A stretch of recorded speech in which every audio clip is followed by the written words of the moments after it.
Shalom saudara-saudaraku yang terkasih di dalam nama Tuhan Yesus. Senang sekali boleh kembali berjumpa dengan saudara-saudara pada hari ini, Rabu 17 November 2021. Kita bersyukur bahwa penyertaan Tuhan sempurna atas hidup kita. Sebelum kita masuk di dalam perenungan firman Tuhan, mari saya ajak kita untuk berdoa. Terima kasih Bapa, kami bersyukur hari ini kami kembali datang kepada Tuhan, membawa korban syukur kami, memuji, menyembah Tuhan. Bahkan kami rindu lebih dalam lagi untuk mendengarkan firman-Mu. Berbicaralah kepada setiap kami, berikan pengertian kepada kami, sehingga firman Tuhan sungguh-sungguh tertanam, berakar, dan berbuah di dalam seluruh hidup kami. Terima kasih Bapa, kami percaya bahwa Engkau menuntun kami untuk menjadi seperti Yesus. Terpujilah nama-Mu Tuhan. Hanya di dalam nama Tuhan Yesus kami berdoa. Amin. Saudara-saudaraku yang terkasih di dalam nama Yesus, judul firman Tuhan hari ini adalah Melihat dan Percaya, yang tertulis di dalam Injil Yohanes 12 ayat 37 sampai 43. Mari saya saudara-saudara untuk membaca firman Tuhan ini bersama-sama, dan saya akan membacakannya buat saudara. Mengapa orang Yahudi tidak dapat percaya? Dan meskipun Yesus mengadakan begitu banyak mujizat di depan mata mereka, namun mereka tidak percaya kepadanya, supaya genaplah firman yang disampaikan oleh Nabi Yesaya. Tuhan, siapakah yang percaya kepada pemberitaan kami, dan kepada siapakah tangan kekuasaan Tuhan dinyatakan? Karena itu mereka tidak dapat percaya, sebab Yesaya telah berkata juga, Ia telah membutakan mata mereka dan mendegilkan hati mereka, supaya mereka jangan melihat dengan mata dan menanggap dengan hati, lalu berbalik, sehingga aku menyembuhkan mereka. Hal ini dikatakan oleh Yesaya karena ia telah melihat kemuliaannya dan telah berkata-kata tentang dia. Namun banyak juga di antara pemimpin yang percaya kepadanya, tetapi oleh karena orang-orang Farisi, mereka tidak mengakuinya berterus terang, supaya mereka jangan dikucilkan, sebab mereka lebih suka akan kehormatan manusia daripada kehormatan Allah. Amin. Sebagian orang akan percaya kepada seseorang atau terjadinya suatu peristiwa bila mereka sudah bertemu atau menyaksikan kehebatan orang itu atau kebenaran peristiwanya. Demikian yang terjadi dengan mujizat yang Tuhan Yesus adakan. Karena melihat mujizat, beberapa orang percaya kepadanya. Namun meski sudah banyak melihat, beberapa orang lainnya tetap tidak mau percaya, bahkan menolak keberadaan Yesus. Ada juga yang sekalipun percaya, namun takut dikucilkan oleh komunitasnya atau tidak lagi diterima dan dihormati, sehingga memilih untuk diam. Mengapa orang Yahudi tidak dapat percaya?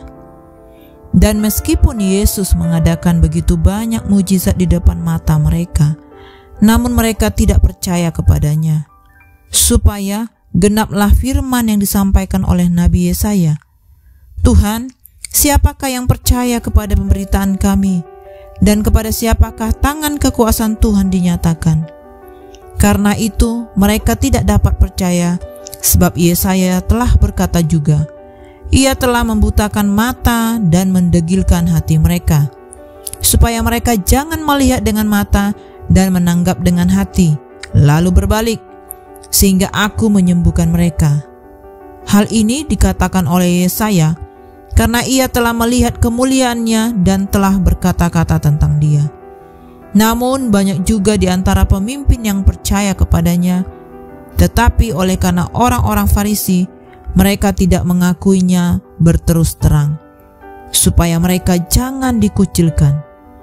Sebab mereka lebih suka akan kehormatan manusia daripada kehormatan Allah.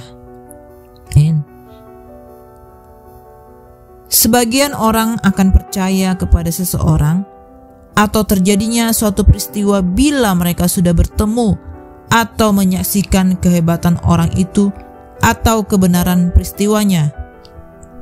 Demikian yang terjadi dengan mujizat yang Tuhan Yesus adakan.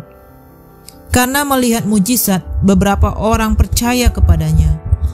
Namun meskipun sudah banyak melihat, beberapa orang lainnya tetap tidak mau percaya, bahkan menolak keberadaan Yesus. Ada juga yang sekalipun percaya, namun takut dikucilkan oleh komunitasnya dan tidak lagi diterima dan dihormati sehingga memilih untuk diam dan menyembunyikan sikap percayanya itu. Mereka tidak percaya meskipun Yesus mengadakan begitu banyak mujizat di depan mata mereka, sehingga orang pasti mengira semua itu dapat meyakinkan mereka. Namun mereka tetap tidak percaya kepadanya, malah justru menentangnya. Perhatikan betapa melimpahnya sarana untuk meyakinkan mereka yang dialurkan oleh Kristus. Dia mengadakan mujizat-mujizat begitu banyaknya. Kata tosauta semeia yang dipakai di sini berarti begitu banyak dan begitu hebat. Hal ini mengacu kepada seluruh mujizat yang telah ia lakukan sebelumnya. Bahkan saat itu pun orang-orang buta dan orang-orang timpang masih saja berdatangan kepadanya di bait Allah dan mereka disembuhkannya. Mujizat-mujizatnya itu merupakan bukti yang sangat kuat akan amanat yang diembannya, dan dia mengadakan bukti-bukti tersebut. Di sini yang ditekankan Kristus mengenai mujizat-mujizatnya adalah jumlahnya banyak, berbeda-beda, dan bermacam-macam. Banyak dan seringkali ia ulangi, dan setiap mujizat baru selalu meneguhkan pernyataan dari mujizat-mujizat lain yang telah mendahuluinya. Banyak mujizat yang ia lakukan bukan saja menjadi bukti dari kuasanya yang tidak pernah surut, tetapi juga memberikan lebih banyak kesempatan bagi orang yang menelaah mujizat-mujizat tersebut. Jika memang ada kecurangan di dalam mujizat-mujizat tersebut, rasanya mustahil jika hal itu tidak pernah terendus atau dipergoki orang. Lagi pula semua mujizatnya itu menyatakan belas kasihan, sehingga semakin banyak mujizat yang dilakukan, berarti semakin banyak kebaikan yang diberikan. Inilah sikap orang-orang yang ada di Yerusalem saat itu. Berulang kali Yesus mengundang mereka untuk percaya kepadanya. Bahkan di hari-hari terakhirnya ia masih mengingatkan agar orang-orang yang sudah melihat mujizat dan mendengarkan pengajarannya mau percaya.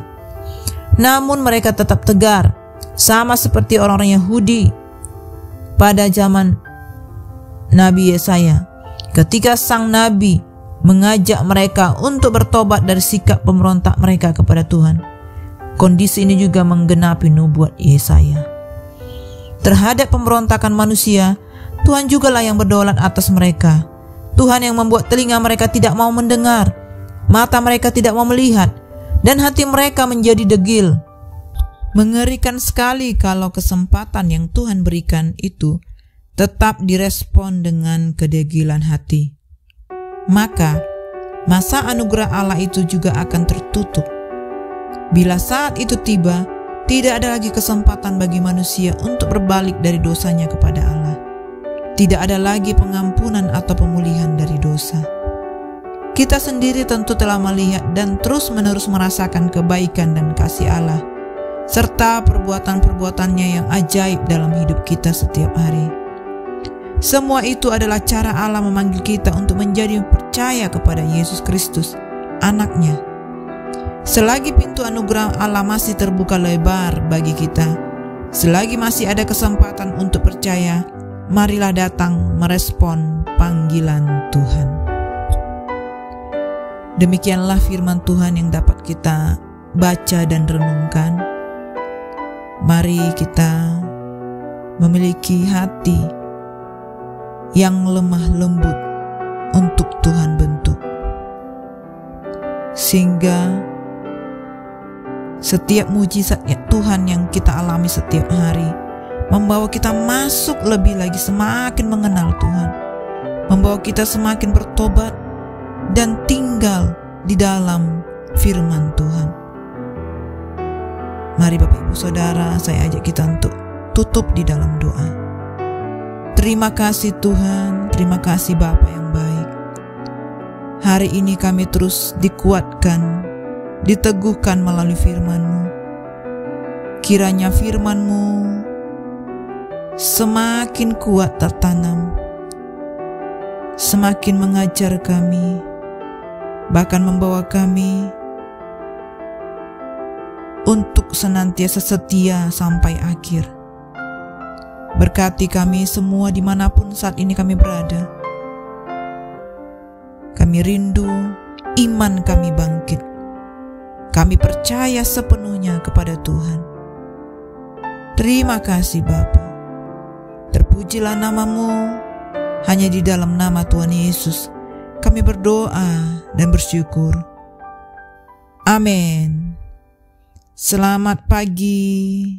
Selamat beraktivitas. Tuhan Yesus memberkati.